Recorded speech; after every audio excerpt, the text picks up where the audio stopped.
the Gorgon's head. Acrisius, king of Argos, came home from Delphi with a heavy heart, for he had received a dreadful oracle. "No son shall be born to you," the priestess had told him, "but you shall have a grandson, and by his hand you shall die." Now the king had an only daughter, who was yet a maiden, so in his distress he thought, "I will evade my fate. I will shut Danae up away from the sight of men in a house of bronze all sunk underground." And he carried out his cruel plan. But Acrisius forgot to take the gods into account. Part of the roof of the house was open to sky, and one day, as lovely Danae sat sadly looking up the passing clouds, Zeus beheld the maiden. Changing himself into a shower of gold, he stormed into her chamber. When afterwards a son was born to Danae, she hid him from her father's sight. Nevertheless, the king discovered the baby, and was more than ever filled with fear. He dared not to kill the little Perseus directly, lest the gods avenge the murder. Instead, he had a great chest built, placed Danae and her boy in it, and set them adrift upon the sea. All day and all night the chest tossed upon the waves. Danae lulled her child with song, and he slept. But when dawn came, a great wave picked up the chest and carried it closely to the tiny island of Seraphos. It happened that a fisherman, Dictys by name, saw the chest bobbing on the waves close to the shore. He dragged the box to the land and opened it. When he held the pitiful mother and helpless little child, his heart was moved. He took them both to his wife, for Dictys was childless, and there in the kindly fisher folk's humble home Perseus grew up. Now Danae had been a beautiful maiden, and when Perseus was grown into a fine, tall youth, she was still beautiful, so it was not strange that King Polydectes, who was Dictys' brother, fell in love with her and made her his wife. But the king hated the youth just because Danae doted him and sought some way to get rid of him. At last Polydectes said to his stepson, "The time has come, Perseus, for you to win the glory for yourself in some bold adventure." Young Perseus thought so too, but what should the adventure could be? "I think," the wily Polydectes said, "it will be a great idea for you to cut off the Medusa's head. That could bring you to the greatest fame." All unsuspecting, Perseus set off to find Medusa, not knowing the least how Perseus and an adventure he had undertaken. For Medusa was one of the three Gorgons, terrible winged monsters who lived alone on an island. They had teeth like a tusk of a boar, hands like a brass, and snakes instead of hair. Perseus did not know where to look for the Gorgons, nor did he know which of them was Medusa. And this was important, for Medusa was the only one of the three that could be slain. From place to place the prince went on his quest, getting more and more discouraged. Then one day he beheld a young man, great beauty, wearing winged sandals, a winged cup, and carrying in his hand a wand around which two golden serpents twined. Perseus knew at once that this was Hermes, and was overjoyed when the god said, "Perseus, I approve the high of adventure you have in mind, but you must properly equip for it. Without the winged sandals, the magic wallet, and the helmet of invisibility, it will be difficult for you to slay Medusa. But I will take you to the Grey Women. You can find out from them, and will they indeed tell me?" Perseus asked. "Not willingly," Hermes replied, "but you can make them do it. They have but one eye shared among the three. Snatch it from them as they pass it from one another, and none can see, and do not give it back till they tell you what you want to know." With that, Hermes gave Perseus a magnificent curved sword. "You will need it," he said, "for Medusa's scales are hard as metal."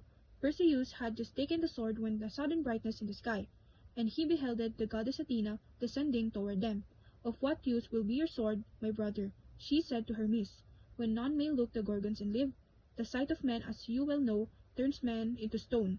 Take my bright shield, Perseus. Look into it instead at the monster as you approach to do battle, and you will see the Medusa reflected as in a mirror." And the goddess left. On and on with God companion, Perseus journeyed, farther than man had ever been. At last they came to an end of the earth. Therefore weird grey women sat, passing the eye from one to another, just as Hermes said. Danae's son knew what to do. He left the god and crept quietly towards them. Wait till one had taken the eye from her forehead, and snatched it away as she passed it to her sister.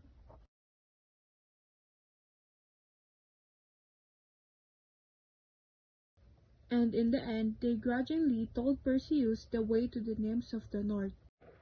When Perseus was fully equipped, he went to the dreaded islands of the Gorgons. As he approached, he could see the statues of men scattered across the roads and fields in which the Gorgons turned into stone. And at last, from high above, he beheld the monsters themselves reflected in his shield.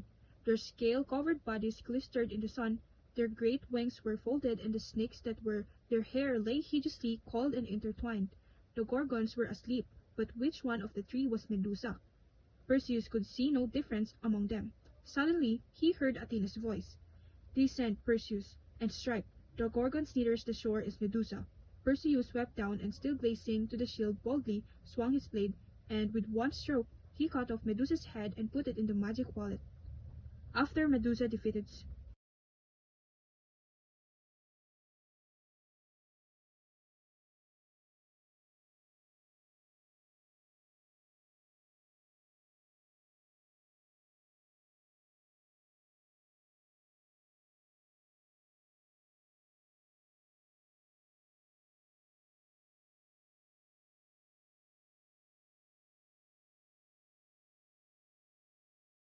When Perseus returns to his home island, he discovers that King Polydectes has been treating his mother Danae badly. To protect her, Perseus uses Medusa's head one last time and turns Polydectes into stone. Now that Polydectes is gone, Danae longs to return home and reconcile with her father. When they arrived in Argos, King Acrisius is away. At the same time, there were games being held in Larissa, and Perseus decides to join. During the event, when it is his turn to throw the discus, he accidentally hits an old man, killing him. Unaware that it is King Acrisius, that every man who went to cruel lengths to escape the prophecy, in that moment the oracle fulfilled, proving that no one can outrun the fate given by the gods. The story is told in the third-person point of view when the narrator describes what happened to Perseus. The tone is heroic and adventurous, the mood is exciting and magical, especially during the scenes with the gods in the battle with Medusa. The story teaches that bravery, intelligence, and kindness can help overcome even the most dangerous challenges. It shows that using your mind wisely is just as important as being strong. It also reminds us that fate cannot be avoided, no matter how much we try to escape it. What is meant to happen will happen. The characters are Perseus, Danae, Andromeda, King Acrisius, Hermes, Athena, Zeus, King Polydectes, Dictys, Poseidon, the Grey Womens, the Gorgons, Zephus, Cassiopeia, and Cetus. The story of the Gorgon's head takes place in a mix of real ancient Greek locations, like Argos, Seraphos, Ethiopia, and Larissa, and mythical lands like the home of the Gorgons.